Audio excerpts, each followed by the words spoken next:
في صحابي جليل اسمه ربيعة ابن كعب الأسلمي. قديش عمره؟ 17 سنة.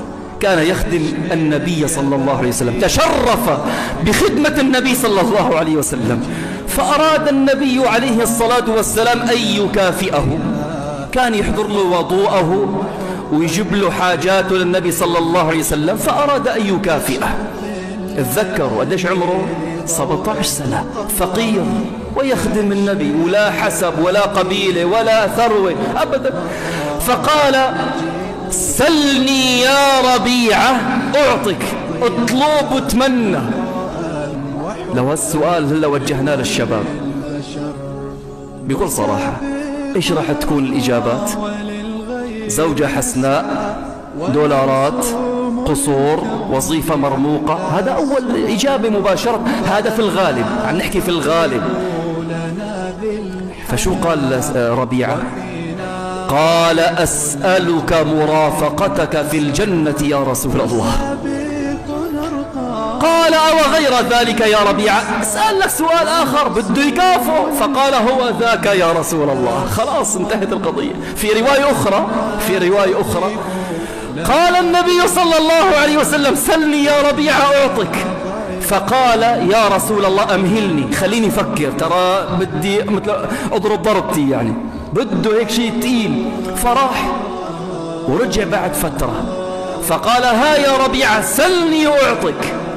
فقال: يا رسول الله أسألك أن تشفع لي عند ربي فيعتقني من النار.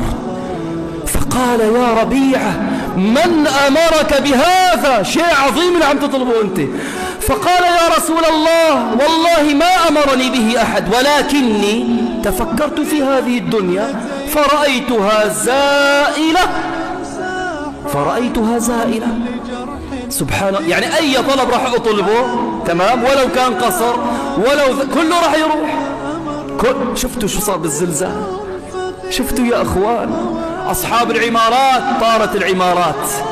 ذهب، شفتوا اللي طالعوا 87 كيلو ذهب من تحت الركام، راح صاحب الذهب وراح بيت صاحب الذهب وراحت عيلة صاحب، كله راح.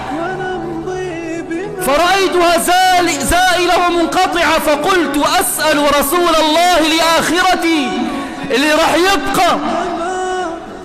قال: فصمت رسول الله صلى الله عليه وسلم طويلا ثم قال: إني فاعل فأعني على نفسك بكثرة السجود.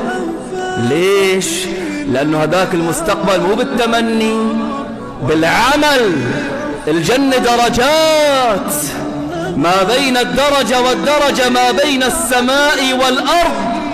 لك اللي بيروح بيبيع نفسه في سبيل الله ويقتل في سبيل الله مثل القاعد، اللي بيقوم الليل مثل النايم، اللي بيتصدق مثل اللي بيبخل، لا، هم درجات عند الله.